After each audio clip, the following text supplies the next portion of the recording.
Assalamualaikum warahmatullahi wabarakatuh. Alhamdulillah, nahmaduhu wa nasta'inuhu wa nastaghfiruh wa na'udzu billah min sururi anfusina wa sayyiati a'malina. May yahdihillah fala mudhillalah wa may yudlil fala hadiyalah. Asyhadu an la ilaha illallah wahdahu la syarikalah wa asyhadu anna Muhammadan abduhu wa rasuluhu wa ba'du. Para pemerhati roja, kaum muslimin dan muslimat yang dimuliakan Allah. Pertama-tama kita bersyukur kepada Allah Subhanahu wa taala. Pagi ini kita masih dilimpahi nikmat oleh Allah Subhanahu wa taala. Nikmat sehat, nikmat hidayah, nikmat Islam dan iman, nikmat sunnah dan banyak lagi nikmat-nikmat yang Allah berikan kepada kita. Tidak mungkin kita menyebutkannya satu persatu. Salawat dan salam sebelumnya tidak lupa kita limpahkan juga untuk Nabi kita Muhammad sallallahu alaihi wasallam, keluarga beliau, sahabat beliau, umat beliau sampai hari kemudian. Para pemerhati roja, kaum muslimin dan muslimat yang dimuliakan Allah, pagi ini kita kembali melanjutkan pembahasan kita yang kita angkat dari buku Ada Apa Dengan Remaja. Kita masih membahas poin bagaimana membuka komunikasi dengan anak-anak remaja kita dan bagaimana cara untuk meyakinkan mereka. Berikutnya adalah kesalahan-kesalahan yang semestinya dihindari. Kesalahan-kesalahan yang harus dihindari.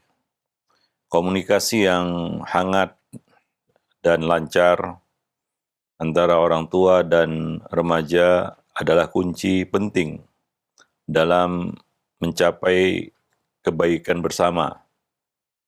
Dan sebagai pihak yang lebih dewasa, orang tua semestinya bersungguh-sungguh belajar dan memperbaiki diri.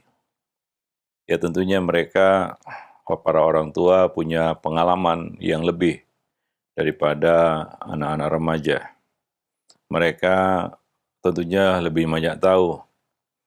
Dan tentunya seiring dengan bertambahnya usia, seseorang itu biasanya menjadi lebih santun, lebih bisa mengendalikan diri.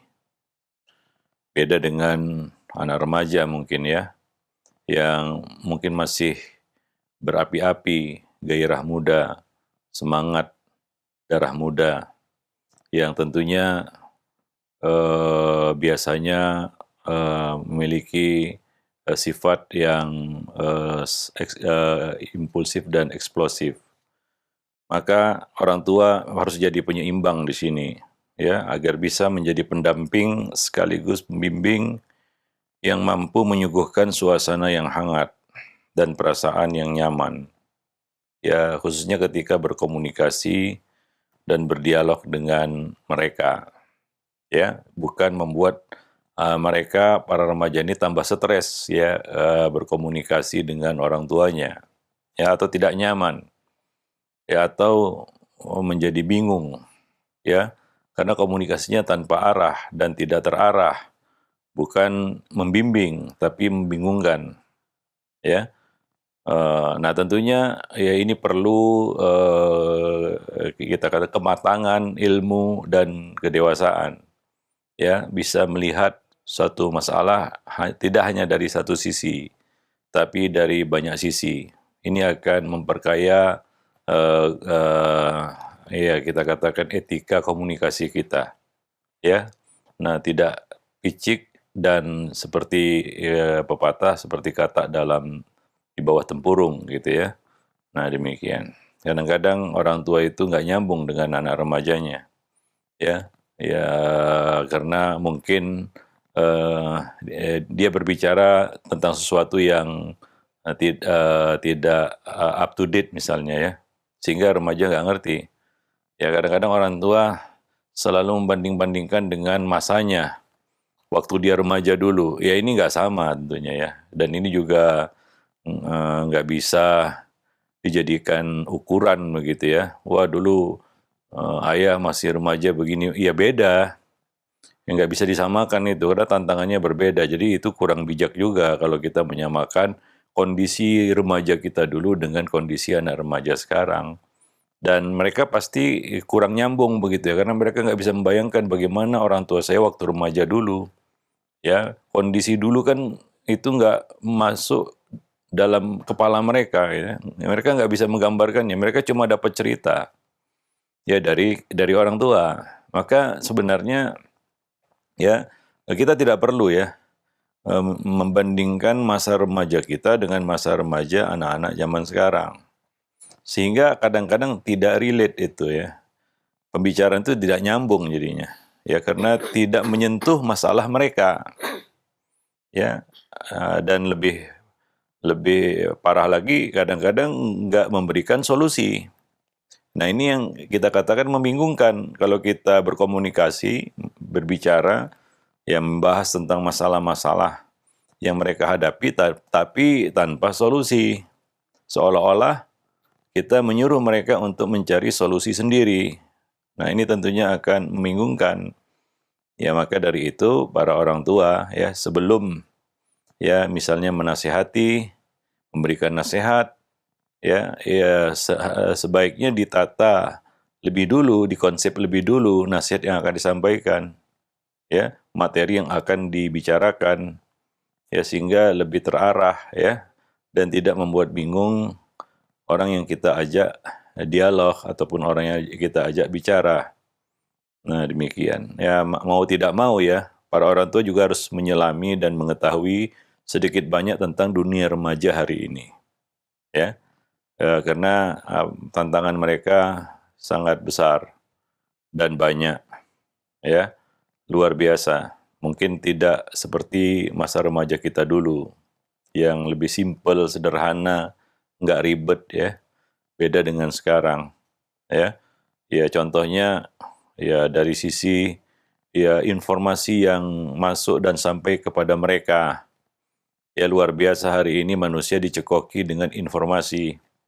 Dan ini banyak mempengaruhi pola pikir, cara pandang, ya, gaya hidup dari informasi-informasi itu.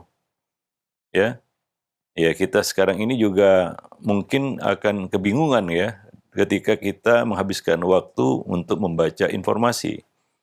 Ya, terlalu banyak hal-hal yang kita pikirkan yang sebenarnya ya boleh dikatakan tidak berfaedah ya untuk kita pikirkan. Tapi karena informasi itu masuk ke kepala kita, ini jadi beban. Banyak informasi-informasi itu sifatnya ya sampah ya. Nah, demikian. Dan itu yang dihadapi remaja hari ini. Mereka ya dicekoki dengan banyak informasi. Nah, ini yang ya harus ya kita katakan para orang tua harus mengetahui ya tantangan zaman yang dihadapi oleh anak-anak remaja mereka, bahwa ini tidak mudah. Maka bimbing mereka jangan melulu menyalahkan. Ya, melulu menyalahkan. Ya, misalnya berkaitan dengan HP. Anak selalu berada di pihak yang salah, ya, yang melanggar, ya, terpidana ataupun terdakwa, tervonis, ya. Sementara orang tua tidak pernah ya dianggap bersalah dengan HP-nya ya, dengan gadgetnya ya, dengan handphonenya. Ya demikian. Padahal ya sama aja ya sebenarnya. Ya, gadget, handphone, apapun itu namanya ya, itu adalah masalah semuanya, semua lapisan umur. Bukan hanya masalah anak-anak ya, tapi juga masalah orang tua juga ya. Nah, demikian. Baik. Jadi artinya adalah ya komunikasi itu harus ya sesuatu yang terarah, ya tidak sia-sia. Karena terus terang aja, ya hari ini ya orang tua itu kalau bisa berkomunikasi dengan anak itu terbatas waktunya, ya terbatas. Karena manusia hari ini sibuknya luar biasa. Ya, yang jelas sibuk dengan handphonenya, kan begitu ya. Jadi untuk bisa berkomunikasi mungkin tidak banyak waktunya. Kadang-kadang kita jalan-jalan ya dengan anak dengan tujuan bisa lebih dekat, ya. Ternyata enggak juga, ya. Ya kadang-kadang anak-anak itu, anak remaja itu kalau enggak kita seriusi untuk berkomunikasi secara ya khusus kepadanya, ya dia cenderung mengabaikannya. ya, dan dia lebih asyik dengan gadgetnya. Ya, jadi ini peluang yang dimanfaatkan oleh orang tua ketika anak merespon ya kita untuk berdialog. Makanya ya dialog dengan anak itu juga harus dipersiapkan ya. Nah, materinya apa yang akan dibicarakan itu harus dipersiapkan sehingga ketika dialog dengan anak itu ya ada hasilnya begitu ya. Bukan dialog yang sia-sia ataupun yang enggak ada makna. Ya, karena waktu berdialog dengan anak sekarang ini juga terbatas. Dulu ya ada ruang tamu, ruang keluarga. Keluarga semuanya, anggota keluarga semuanya duduk di ruang itu. Ada sofanya, ada ada kursi di situ ya, duduk ya. Kadang-kadang ada ruang santai, ruang keluarga yang untuk bersantai ya, di situ ngobrol. Itu mungkin pemandangan ya keluarga di era ataupun tahun 70-an, 80-an, 90-an mungkin ya. Tapi begitu masuk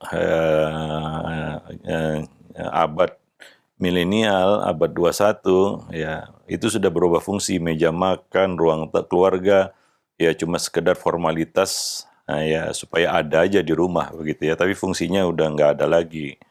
Ya nggak ada lagi keluarga yang berkumpul di situ, masing-masing sibuk. Manusia sekarang ini kan kesibukannya luar biasa. Ya anak-anak aja sekarang sekolahnya full day, dari pagi sampai sore. Ya, malam masih sibuk lagi mungkin dia mengerjakan PR. Ya, kemudian dia harus segera tidur supaya bisa bangun pagi-pagi, kalau enggak nanti telat. Ya, nah belum lagi ancaman macet kalau pergi sekolah kesiangan. Jadi manusia hari ini cenderung nggak bisa santai. Ya, nggak ada banyak waktu ya untuk berkumpul, bertemu begitu ya. Kadang-kadang ada itu ya, keluarga itu ketemunya bukan di rumah itu. Ketemuannya misalnya di mall, atau di kafe, atau di rumah makan begitu ya, baru kumpul itu. Nah, disitulah ngobrol. Ya namanya ngobrol di luar ya tentunya ya kadang-kadang nggak terarah ya. Nah demikian. Jadi artinya adalah ya waktu berdialog dengan anak itu nggak selapang dulu. Maka kalau ada kesempatan dialog dengan anak, ya pergunakan sebaik-baiknya. Oleh karena itu ya orang tua harus ya menyiapkan konsep dialognya dengan isi dialognya atau isi komunikasinya dengan anak. Ya remaja. Ya dialog dengan remaja nggak seperti dialog dengan bocah. Dan jangan juga mereka diperlakukan seperti bocah. Ya. Nah, remaja mereka punya kemampuan berpikir menjurus mengarah sempurna. Ya, dan mereka juga nggak suka ya diperlakukan seperti bocah juga kan begitu ya. Nah, maka ya mungkin dialognya harus bisa lebih serius ya tentang mungkin bicara tentang masa depan, apa yang bakal dia lakukan untuk menyambung kehidupan, yaitu bicara tentang pekerjaan, apa proyeksinya ke depan ya. Nah, jadi kita memancing itu. Ya kemudian bagaimana ya tentang studinya, ya itu adalah hal-hal ya materi-materi yang memang perlu diangkat dan dibicarakan ya. Nah demikian, karena terus terang aja anak-anak sekarang kalau nggak disuntik semangatnya untuk sekolah, malas sekolah ya. Sebagian anak mungkin mencukupkan diri dengan beberapa jenjang pendidikan saja ya. Ya cukup sekolah misalnya sampai SMA aja. Setelah itu dia mau kerja atau cari kerja atau ya berbisnis dan sejenisnya, dan kurang tertarik untuk ya sekolah sampai ya seperti mungkin orang-orang dulu ya sekolah sampai puluhan tahun kan begitu ya. Nah demikian. Artinya ya orang tua mesti memberikan ya motivasi dan semangat anak-anak remaja ya untuk serius dan sungguh-sungguh dengan studi mereka. Nah demikian. Jadi artinya manfaatkan ya masa waktu untuk bisa berdialog dengan mereka. Nah, di sini kita akan bahas Ya, beberapa bentuk kesalahan sikap orang tua yang sering membuat anak merasa tidak nyaman dalam membangun komunikasi dengan orang tua mereka. Ya, nah sehingga mereka semakin menjauh mungkin ataupun menjaga jarak dari orang tuanya. Nah, berikut ya beberapa kesalahan-kesalahan tersebut. Yang pertama adalah orang tua bersikap keras dan otoriter. Ya, para ulama membuat kaidah ya, al-aslu fid da'wati al-lin. Asal ya di dalam berdakwah itu adalah dengan lemah lembut. Ya, artinya kita harus mendahulukan kelembutan dan menjauhi kekasaran dan kekerasan ya di dalam berdakwah itu. Dan mendidik anak itu adalah bagian dari dakwah. Bagian dari dakwah. Artinya ya memiliki dasar yang sama, yaitu mendahulukan kelembutan. Karena itu asalnya. Ya. Ayat berbunyi ya, fabima rahmatim minallahi lintalahum. Dan dengan rahmat Allah kamu bersikap lembut kepada mereka, kepada manusia. Walau kunta fazzan ghalidhal qalbi lan faddu min haulik. Jika kamu keras dan kasar hati, jika kamu kasar dan keras hati, mereka akan lari dari sisimu. Ayat ini berlaku umum kepada siapa saja yang berdakwah. Ya. Dan termasuk hal-hal yang ya kita katakan bagian dari dakwah itu sendiri, misalnya mendidik. Mendidik itu kan dakwah. Ya, termasuk mendidik anak. Akhirnya kita berdakwah kepada mereka. Ya, ayat mengatakan walau kunta fazzan ghalidhal qalbi lan faddu min haulik. Jika kamu ya kasar dan keras hati, mereka akan lari dari sisimu, termasuk anak-anak kita. Dia mungkin akan menjauh dari kita kalau kita kasar, kalau kita keras terhadapnya, ya. Kita keras terhadapnya. Ya, sebagian orang salah mengartikan keras di sini ya. Ya, Ustadz, kalau kita nggak keras berarti lembek, bukan lembek. Ya, tegas yang dibalut dengan kelembutan. Ya, itulah yang dilakukan Nabi. Nabi tegas, tapi berbalut kelembutan. Ya, sehingga ya pendidikan itu terarah. Ya, dan bermanfaat ya bagi yang menyampaikan maupun bagi yang mendengarnya. Ya, maka para nabi itu diperintahkan untuk mendahulukan kelembutan dalam berdakwah. Seperti contohnya Nabi Musa dan Harun, Allah perintahkan kepada mereka berdua, kedua nabi ini untuk mendakwahi Firaun dengan kata-kata yang lunak, lembut. Ya, faqula lahu qawlan layyinan. Katakanlah kepada Firaun ini, ya bicaralah kepadanya, dakwahi dia ya dengan kata-kata yang layyin, yang lembut. La'allahu yatadzakkaru aw yakhsha, mudah-mudahan dia ingat dan takut. Ya. Nah, mungkin kita beranggapan ini Firaun yang sudah sekufur itu ngapain dilembutin lagi? Ya langsung saja dikasari, dikerasi. Tidak, ya. Allah tidak memerintahkan itu kepada Nabi Musa dan Harun. Artinya, itulah kaidah yang dibangun oleh para ulama berkaitan dengan dakwah, yaitu al-aslu fid da'wati al-lin. Ya, asal dalam berdakwah itu adalah, hukum asal dalam berdakwah itu adalah dengan kelemah lembutan. Ya, contohlah Nabi Nuh alaihi salam. Ya, ketika mendakwahi anaknya, mengajak anaknya untuk beriman saat anaknya itu nyaris dan hampir tenggelam. Tapi dia tidak mau juga naik ke atas perahu yang dibangun oleh Nabi Nuh atas perintah Allah Subhanahu wa taala. Apa kata Nabi Nuh kepada anaknya itu? Ya bunayyar kam ma'ana, wahai anakku. Ya bunayya itu panggilan kesayangan yang menunjukkan kita sayang kepadanya. Ya. Maka kita panggil dia dengan panggilan yang kita katakan sangat bersahabat ya. Ya, menunjukkan bahwa kita sayang kepadanya. Ya bunayya. Anak ini ya tidak menyambut dakwah Nabi Nuh sebelumnya hingga dia tidak mau naik ke atas perahu ayahnya. Tapi Nabi Nuh tetap memanggilnya dengan santun, lembut.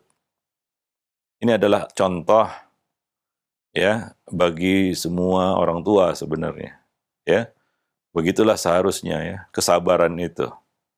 Ya, kita harus kadang-kadang menyingkirkan ya ego kita ataupun kejengkelan kita ya.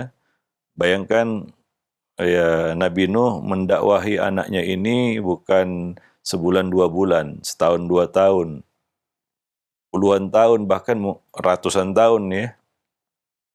Tapi tetap beliau sabar ya mendakwahinya, menyerunya dengan kelemah lembutan. Ini luar biasa. Kesabaran yang mungkin eh, kita tidak sembarang orang bisa sabar seperti itu ya. Nah demikian. Apalagi ini menghadapi anak. Ya kadang-kadang kan kita kurang sabar ya menghadapi kesalahannya ya. Seperti anaknya Nabi Nuh ini. Ya dia tetap tidak mau bersikeras untuk tidak mengikuti ayahnya.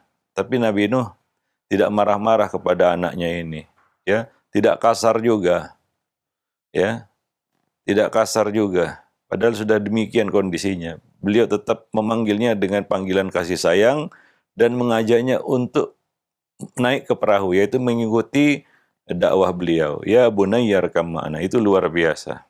Ini menjadi inspirasi bagi semua orang tua sebenarnya. Begitulah seharusnya orang tua itu ya. Nah, sabar dan terus berjuang, berusaha sampai last minute ya, sampai kita katakan maut memisahkan, sampai titik darah penghabisan ya istilahnya. Ya, sampai kemungkinan terakhir yang masih bisa kita tempuh. Luar biasa itu. Ya kalau bukan kesabaran, ya itu tidak akan bisa dilakukan. Kalau tidak memiliki kesabaran, maka nggak bisa dilakukan hal seperti itu. Ya luar biasa. Taib. Jadi ya dan kesabaran itu ya kalau kita bisa bersikap lembut. Kalau kita kasar, ya kalau kita keras hati, ya berat sabar itu.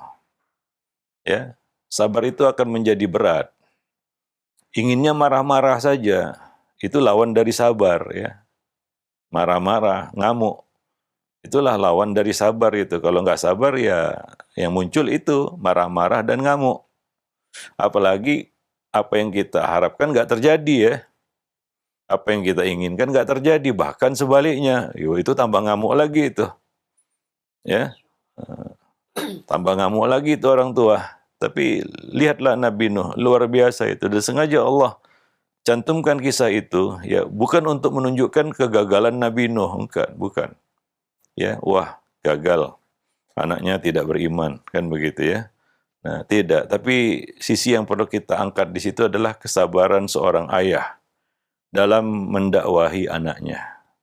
Ya, nggak pernah menyerah, tidak ada putus asa, ya, tidak merasa putus asa, tidak pernah merasa gagal sehingga ya harus menghentikan perjuangannya, ya, dan terus berusaha. Itulah yang harus kita lakukan, ya. Nah, kita nggak tahu ya, karena hidayah kan bukan di tangan kita, sehingga kita bisa menyetingnya sesuka kita, enggak. Hidayah itu di tangan Allah Subhanahu wa Ta'ala. Ya, yang menjadi kewajiban kita adalah terus berusaha melakukan apa yang terbaik untuk anak-anak kita, ya. Nah, sembari kita ya tentunya berdoa ya untuk kebaikan mereka. Seperti itu. Maka hindari sikap keras dan kasar itu. Apalagi di dalam dialog. Ya kadang-kadang banyak orang tua itu tertipu dengan diamnya anak ketika dia berbicara keras dan kasar kepada anaknya. Ya memang anak mungkin diam dan kelihatannya nurut. Tapi kita kan nggak tahu apa yang ada dalam hatinya. Kita nggak tahu apa yang ada dalam hatinya. Ya apakah dia ridho, ya, apakah dia menerima kata-kata itu, atau justru sebaliknya ya. Sebenarnya dia menyimpan kejengkelan dan kekesalan kepada orang tuanya. yang bisa saja ya sewaktu-waktu nanti bisa tumpah. Ya, dan biasanya itu ketika orang tua sudah nggak berdaya itu. Ya, barulah tumpah segala kejengkelan anak ini. Yang dulu mungkin diperlakukan seperti itu. Ya, ini banyak kejadiannya seperti itu ya. Nah, ketika orang tua ini sudah jompo, barulah dibentak-bentak sama anaknya. Ya, dibentak sama anaknya. Kenapa? Ya, selama ini dari kecil sampai gede, ya dia dibentak terus sama orang tuanya. Ya, nah demikian. Wallahu alam bisawab. Yaitu otoriter juga, yaitu ada apa namanya yang enggak sepatutnya juga ya orang tua itu bersikap otoriter, ya. Nah, ya si paling berkuasa gitu ya. Yang bukan al-qawwam itu adalah orang yang meluruskan, menegakkan, ya. Ya, bukan bersikap sok berkuasa ataupun otoriter, tidak. Ya sudah kita sampaikan sebelumnya ya. Ya, sikap Nabi Ibrahim ya kepada anaknya Ismail. Ketika beliau dapat perintah dari Allah untuk menyembelih anaknya. Apa yang dilakukan oleh Nabi Ibrahim itu diabadikan juga di dalam Al-Quran. Ia berbicara kepada anaknya. Mengkomunikasikan dulu hal itu kepada Ismail. Waktu itu Ismail remaja. Falamma balagha ma'ahu sa'i. Ya, ketika anak ini sudah remaja, yaitu sa'yu di situ adalah anak ini sudah bisa bekerja membantu orang tuanya. Sudah bisa diandalin istilahnya, sudah bisa diandalkan. Ya, beda dengan bocah mungkin ya, masih diurus ya. Ya, makan masih disuapin kan begitu ya. Segala sesuatu masih dibantu. Nah, sa'yu adalah masa atau fase di mana anak itu sudah bisa sendiri. Ya sudah bisa mengurus dirinya sendiri, bahkan membantu orang tua. Nah, saat itulah turun perintah untuk menyembelihnya. Apakah Nabi Ibrahim bersikap otoriter? Nah, ini perintah Allah. Jangan banyak tanya. Ya, telungkup di situ. Ayah mau menyembelihmu. Ini perintah jangan banyak tanya. Enggak juga. Bahkan Nabi Nuh minta pendapat kepada Ismail. Bertanya. Ya. Inni ara fil manami anni athbahuk. Aku melihat dalam mimpi perintah Allah, aku menyembelihmu. Fandur madza tara. Bagaimana? Ya, coba lihat.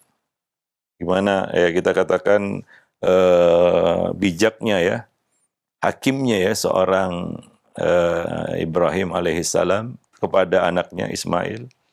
Fandur madza tara. Ya, coba bagaimana menurut pendapatmu? Ya, untuk melaksanakan perintah itu.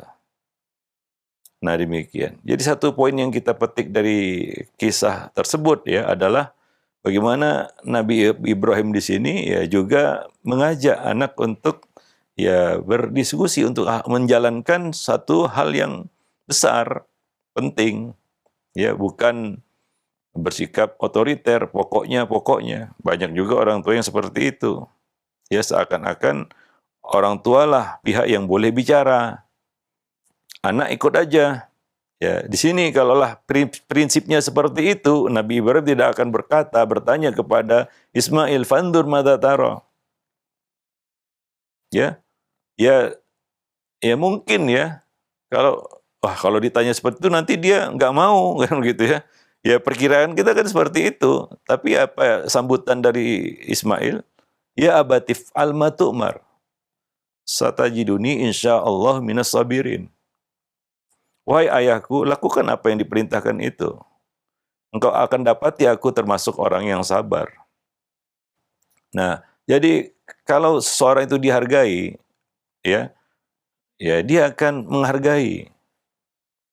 Ya, di sini Nabi Ibrahim menunjukkan bahwa ini perkara yang penting.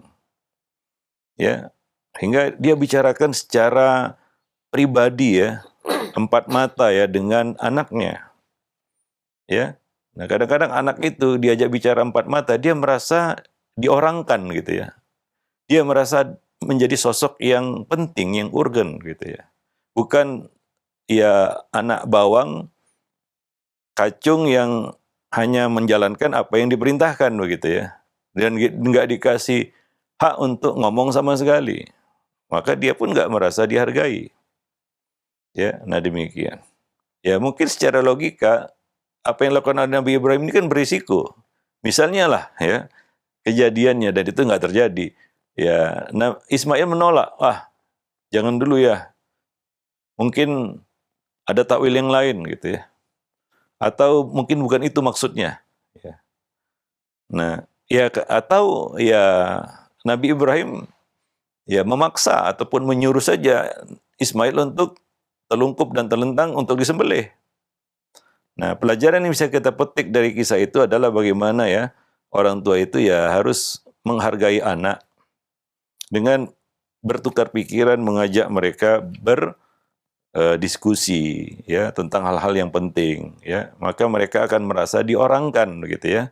Bukan dianggap seperti anak bawang ya yang nggak ngerti apa-apa, nggak perlu dilibatkan, pokoknya jalankan aja begitu ya. Nah, ini kan pendidikan yang nggak baik juga. Ya, secara nggak langsung ya, kita mengajari anak untuk taklid itu. Ya, dan banyak orang-orang yang ya terdidik untuk taklid dan pada akhirnya dia memang betul-betul jadi mukallid begitu ya. Tidak ada ya sisi kritisnya ya. Ya, tidak berani bicara juga karena nggak dibiasakan orang tua untuk bicara. Ya, nurut aja. Dan dia juga nanti akan melakukan hal yang sama begitu ya. Karena itulah cara pendidikan yang dia terima. Ya, ya nggak jauh-jauh dari situ ya dia juga akan bersikap seperti itu. Maka kalau kita lihat hari ini fenomena banyak orang-orang yang jadi mukallid tanpa sadar ya. Tanpa sadar, saya katakan tanpa sadar. Adalah karena hasil pendidikan orang tua juga begitu ya. Ya jadi taklid aja ya. Walaupun kelihatannya taklidnya ilmiah begitu. Ya, sepertinya taklidnya ilmiah begitu ya. Tapi hakikatnya dia mukallid.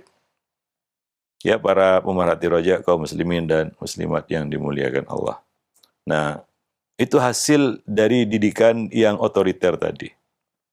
Ya, dan juga itu akan menghilangkan ya dan mematikan kreativitasnya dan kemampuannya untuk berpikir gitu ya. Nggak dilatih anak-anak itu untuk berpikir hingga lahirlah generasi-generasi yang disebut SDM rendah itu ya, yang nggak terbiasa terlatih untuk berpikir, apalagi berpikir kritis. Ya, muncullah generasi yang dikatakan seperti lembu dicucuk hidungnya gitu ya. Ya, kurang bisa berpikir dan nggak mau mikir juga. Nah, apa yang kita lihat itu adalah hasil dari pendidikan. Ya, hasil dari pendidikan. Ya, banyak orang tua yang bersikap otoriter karena malas menjelaskan argumentasi. Atau memang dia nggak bisa berargumentasi. Atau memang dia nggak punya ilmu alias jahil. Sehingga dia main suruh-suruh aja. Pokoknya. Jangan banyak tanya. Ya kita itu kan bukan nabi. Yang kita jamin semua pendapat kita benar begitu ya. Ya kan bisa jadi ya kebenaran itu Allah munculkan dari pihak lain, bahkan dari seorang anak. Ya. Nah, ini ya kita katakan membuka ya diri kita juga untuk ya siap juga untuk dikritik misalnya. Ada orang-orang yang nggak siap untuk dikritik begitu ya. Nggak lapang dadanya untuk dikritik. Langsung emosi, marah, tersulut amarahnya kalau dikritik gitu. Ya, jadi muncullah manusia-manusia anti kritik begitu ya. Ya, biasa. Sahabat-sahabat juga seperti itu, mereka beradu argumentasi biasa. Ya, selama diperhatikan adab-adabnya itu yang perlu kita luruskan pada anak kita. Ustadz, kalau mereka kritis nanti kurang ajar. Iya, enggak begitu juga lah. Yang perlu diluruskan itu adabnya. Bukan ya kemampuan mereka untuk menyampaikan kritik. Nah, itu harus dilatih. Yang perlu diarahkan itu adabnya. Kadang-kadang mereka nggak tahu adabnya, ya perlu diajari memang. Ya, tapi kemampuan anak untuk kritis itu jangan dimandulkan, bahkan dimentahkan, dimatikan. Ya, nah, adab yang harus diajarkan itu. Misalnya ya kalau dialog sama orang tua jangan meninggikan suara melebihi suara orang tua, kan begitu ya. Pemilihan kata. Nah, itu kan perlu dilatih adab-adab di dalam menyampaikan pendapat, di dalam berbicara, kan ya. Pemilihan kata itu harus dibiasakan dan diajarkan, ya. Nah, demikian. Bukan ya apa namanya kemampuannya untuk kritis. Nah, coba lihat ya dialog Nabi Ibrahim dan Nabi Ismail itu. Bagaimana uh, bijaksananya Ibrahim dan santunnya Ismail alaihi wassalam. Luar biasa. Itu contoh bagi anak dan orang tua bagaimana cara dialog yang benar. Ya, wallahu alam bissawab. Nah, demikian. Baik. Nah, jadi ini kesalahan pertama ya, dan ini adalah kesalahan yang ya, kita katakan banyak dilakukan oleh para orang tua. Ya mungkin karena ketidaksiapan mereka atau ya kelemahan mereka yang memang harus diperbaiki. Maka orang tua juga harus terus belajar ya supaya wawasannya bertambah. Banyak juga menghadapi anak sekarang ya terus terang aja orang tua itu harus berwawasan yang agak luas gitu ya. Nah, demikian. Di zaman perkembangan IT hari ini ya kalau orang tua ketinggalan nggak nyambung nanti, dan dia anak kadang-kadang merasa orang tua saya ini bukan level saya gitu ya. Kadang nggak ngerti gitu ya masalah-masalah yang dihadapi mereka gitu ya. Karena cenderung orang tua nggak masa bodoh dan nggak mau tahu begitu ya. Nah, hingga anak merasa percuma dialog sama orang tuanya karena nggak nyambung ya. Orang tua nggak ngerti apa yang dia bicarakan. Kadang-kadang anak mengeluh begini, ya itu semua dinihilkan ataupun disimplifikasikan, dianggap mudah padahal nggak mudah. Jadi anggap simple padahal nggak sesimpel itu. Nah, demikian. Wallahu a'lam bishawab. Taib.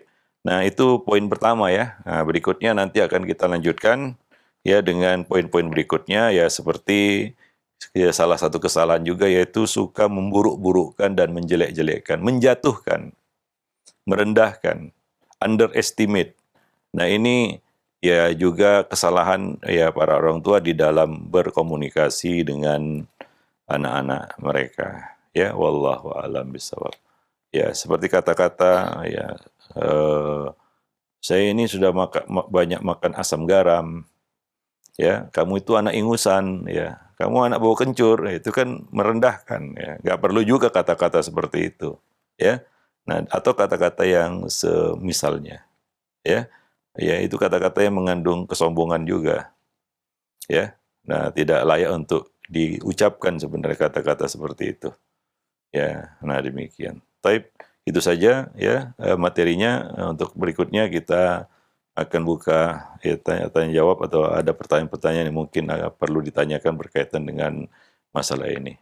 Aqulu qouli hadza astaghfirullah li wa lakum lisairin muslimin innahu huwal ghafurur rahim. Nah, alhamdulillah baik. Terima kasih banyak. Syukran jazakallahu khairan atas materi yang telah disampaikan. Dari pembahasan dapat dengan remaja diambil dari judul yaitu kesalahan-kesalahan yang harus dihindari. Nah, mudah-mudahan menjadi manfaat bagi kita semua.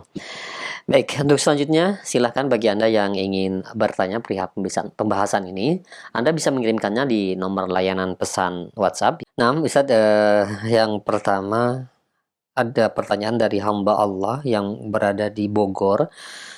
Assalamualaikum warahmatullahi wabarakatuh. Ya Ustadz, saya memiliki keponakan dari eh, adik laki-laki saya yang sudah meninggal. Alhamdulillah waktu itu sangat menurut agar rajin sekolah hingga lulus tingkat SLTA. Dan saya mau agar saya suruh untuk dia kuliah, mau agar dianya kuliah dan anak-anak saya siap membiayai, tapi dia yang tidak mau. Alasannya dia tidak ingin memikirkan masalah pelajaran. Ibu kandungnya pun kurang setuju. Jadi kami pun agak memaksa. Pertanyaannya, bolehkah saya sekarang seolah-olah masa bodoh terhadapnya karena dia sudah mulai dewasa? Jazakumullah khairan katsir. Ya, Ya, ini masalah anak-anak yang mungkin salah satu dari kedua orang tuanya nggak ada ya. Nah, ya. Ada ketimpangan di situ, ada ibu yang mungkin nggak bisa berperan sebagai single parent ya. Sehingga ya anak itu perlu dua sosok itu, sosok ayah dan ibu ya. Nah, kalau satu pos itu hilang, pasti ada ketimpangan itu ya. Ada hal-hal yang nggak bisa tergantikan itu. Maka kenapa Allah menyebut abuwain, abuwah, ya, dua orang tua. Karena memang nggak ada di dalam kita katakan pendidikan ataupun hubungan orang tua dan anak ya seperti suami dan istri begitu ya. Ya, yang satu lebih tinggi, yang satu lebih rendah. Ya seolah-olah yang tinggi itu perlu, yang di bawahnya nggak perlu gitu ya. Selalu Allah sebutkan sejajar, ayah bunda, ayah ibu, kan begitu ya. Orang tua, kedua orang tua, sejajar itu. Karena sama pentingnya itu, ayah dan ibu sama pentingnya. Ya, nah demikian. Ibu itu penting, ayah juga penting. Ada beberapa hal yang nggak bisa digantikan oleh ibu dari ya kita katakan tugas-tugas ayah. Ada tugas-tugas ayah yang nggak bisa digantikan oleh ibu. Ada tugas ibu yang nggak bisa digantikan oleh ayah. Itulah kenapa orang tua disebut sejajar, supaya mereka bisa saling mengisi satu sama lainnya. Idealnya memang ya kita katakan lengkap ya. Eh, ada ayah bunda. Nah, kalau anak ini yatim ya dari kecil, ya kita nggak tahu bagaimana riwayat pendidikannya. Nah, kalau kita bicara anak, yang perlu pertama harus kita buka adalah riwayat pendidikannya. Apakah anak ini yatim dari kecil, ya, kemudian ada yang mengasuhnya, pengasuh anak yatim, ya, lalu bagaimana pengasuhnya ini mendidik anak tersebut, ya, sebagai pengganti orang tua, ya, pengganti ayahnya, ya, atau apakah si ibu ini ya sudah mendapatkan ayah pengganti untuk anaknya, ya. Nah, ini sangat berkaitan dengan riwayat pendidikan anak tersebut, ya. Nah, karena ya pendidikan itu kan perlu dikawal ya. Tadi kita sebutkan ini yang disinggung tentang masalah pendidikan anak ya. Kenapa anak itu kadang-kadang mentok aja dia, saya udah mentok di sini aja. Gitu. Padahal mungkin dia punya potensi, ya. Setiap anak itu lahir dengan potensinya. Tapi kadang-kadang orang tua atau pendidiknya yang mengabaikannya ya, melalaikannya gitu ya, menyia-nyiakannya. Nah demikian sehingga anak itu kan nggak ngerti ya dia mau diarahkan kemana begitu ya. Kadang-kadang juga dia nggak paham potensinya apa gitu ya. Nah setiap anak itu ada rezeki yang Allah berikan kepadanya. Maka tugas orang tua sebenarnya untuk mengeksplor bakat anak ini, gitu, kemampuan anak ini. Nah, dan itu perlu pengenalan lebih detail tentang anak. Ya, begitulah pendidik itu harus memperhatikan ya, pendidikan anak-anak mereka. Ya, di sini perlu kedetilan sebenarnya. Ya, kita singgung salah satu isi dialog kepada anak itu adalah memotivasinya untuk semangat belajar gitu. Iya, anak itu turun naik itu semangatnya. Kadang-kadang semangat dia, kadang-kadang tiba-tiba ya punya pikiran lain ya, masih labil lah ya, mudah terpengaruh gitu ya. Nah, orang tua yang perlu mengarahkan begitu ya. Kadang-kadang anak itu malas karena nggak ketemu dengan potensinya begitu. Sehingga dia kadang-kadang saya berhenti aja lah ya. Saya sudah aja gitu. Nah, karena nggak ketemu dengan bakatnya mungkin. Tapi kalau ketemu itu, ya mungkin ceritanya akan lain gitu ya. Ya, nah di sinilah pendidik itu perlu ya mengetahui detil ya dari anak-anak mereka, ya orang tua terutama ayah bunda di sini, ya supaya bisa mengarahkan anak ke sesuatu yang bisa dia manfaatkan ataupun dia maksimalkan lebih besar lagi, ya. Nah, kita aja ya kalau kita dipaksa untuk melakukan sesuatu yang enggak sejalan dengan minat dan hobi kita atau potensi kita, kita juga males kan? Males, karena aduh, saya misalnya lah anak yang misalnya punya potensi di bidang kita katakan di bidang kita katakan IT misalnya, contohnya ini. Ya, lalu dia dipaksa untuk ya mengerjakan mesin misalnya. Ya ini nggak nyambung. Dia malas aja ngeliat mesin itu. Ya bukan dia bodoh sebenarnya atau dia nggak bisa, tapi itu bukan bidangnya, begitu ya. Itu bukan bidangnya. Ya anak eksak misalnya disuruh sesuatu yang berkaitan dengan ya kita katakan kemampuan verbal misalnya, ya bisa menjadi public speaking misalnya, nggak bisa dia. Ya dipaksakan pun dia akan mentah dan mundur gitu ya. Nah, disinilah pentingnya orang tua bagaimana dia bisa mengeksplor bakat anak itu sehingga akan semangat lah dia itu. Karena apa yang dijalaninya itu sesuai dengan minatnya, dia akan semangat. Semua orang sama itu. Kalau yang dia jalani itu sejalan dengan sesuai dengan minatnya, dia pasti semangat. Ya, itu seperti pucuk dicinta ulam tiba itu. Nah, ini dia kan begitu ya. Nah, demikian.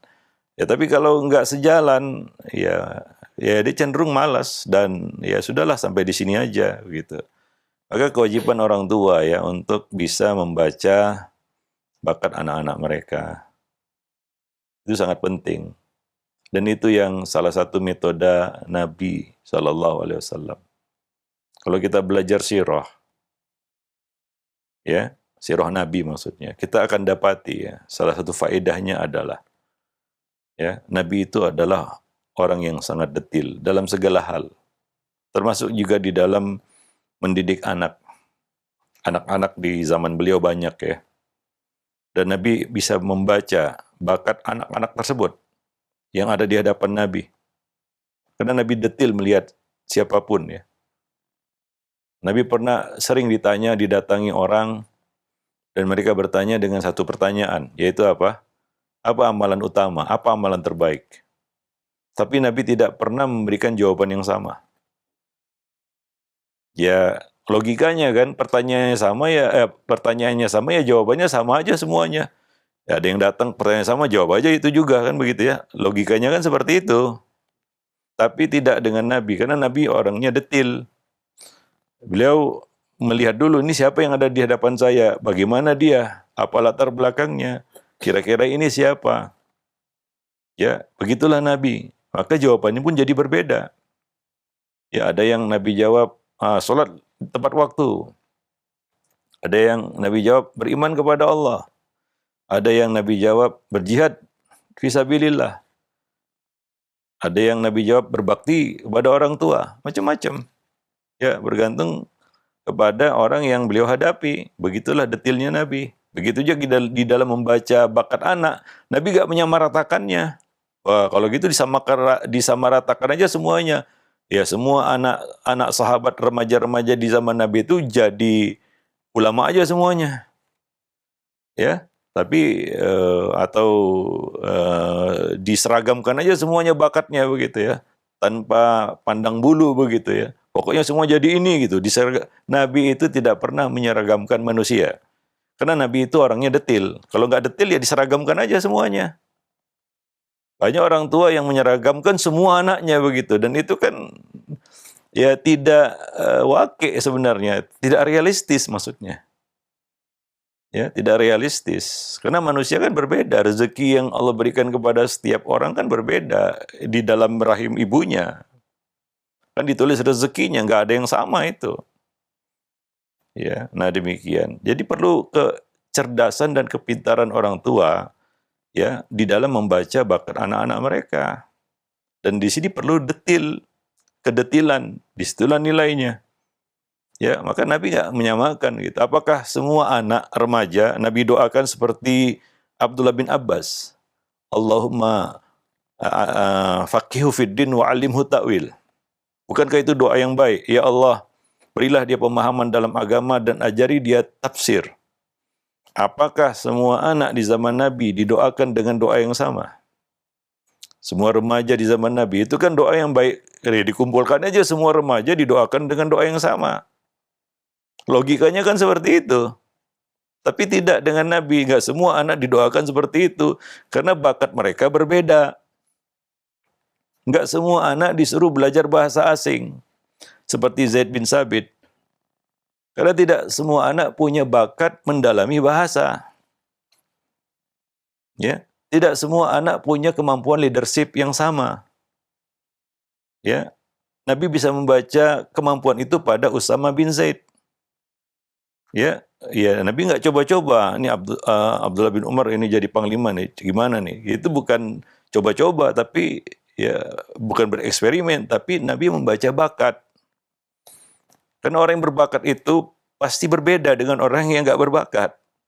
Ya, karena orang itu nggak sama semuanya. Ya, nggak sama. Ya, maka Nabi ya mempercayakan Usama bin Zaid untuk jadi panglima perang di usia 17 tahun atau 18 tahun, di usia yang sangat muda, jadi komandan pasukan perang. Karena beliau melihat pada dirinya ada kemampuan untuk memimpin. Nah, ini bakat, nggak semua orang punya bakat leadership. Walaupun diajarkan ya. Nah, demikian. Apakah Abdullah bin Abbas Nabi coba-coba untuk menjadi panglima perang? Enggak, itu bukan bakatnya.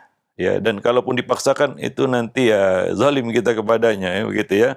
Nah, sama dengan menjerumuskannya nanti ya. Nah, demikian. Wallahu a'lam bishawab. Ya, begitulah. Ya mungkin jawaban yang agak panjang tentang masalah seperti ini ya. Anak mentok nggak mau belajar disalahkan anaknya kan gitu ya. Padahal orang tuanya yang kadang-kadang memaksakan. Ya anak pun jadi nggak selera gitu ya. Kenapa? Dia merasa ya ada potensi mungkin terpendam di dalam dirinya yang orang tuanya nggak tahu gitu ya. Maka perlu kedetilan di dalam membaca bakat anak-anak ini ya. Nah demikian. Nah, masalahnya adalah anak yang nggak ada yang memperhatikannya. Seperti kasus ini kan gitu ya. Jangan selalu fokus kepada anaknya ya, dari kitanya juga saja. Iya, begitu. Nah, kita ya membahas suatu masalah harus dari semua sisi begitu ya. Nah, sehingga kadang-kadang anak itu harus menjadi terdakwa dan terpidana saja dia. Padahal dia nggak ngerti apa-apa ya. Ya, nah demikian. Wallahu a'lam bishawab. Iya, baik. Alhamdulillah, terima kasih banyak. Syukran jazakallah. Jawaban yang sangat menarik sekali. Mudah-mudahan bermanfaat untuk yang bertanya. Selanjutnya ada pertanyaan kembali Ustaz dari Ibu Mutmainnah.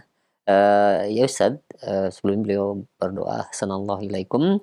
Bagaimana jika kita telah salah dalam mendidik anak selama ini Ustaz? Banyak melakukan hal-hal yang seharusnya tidak dilakukan seperti yang telah dibahas tadi. Agar anak tidak mencontoh, memendam, dan lain-lain. Sikap buruk dari kami sebagai orang tuanya. Anak kebetulan sudah 13 tahun. Jazakumullah khairan atas jawaban dan nasihatnya. Iya, bagus kalau masih sadar gitu ya. Dan itu yang perlu kita miliki, kesadaran ya, bahwa kita banyak salahnya.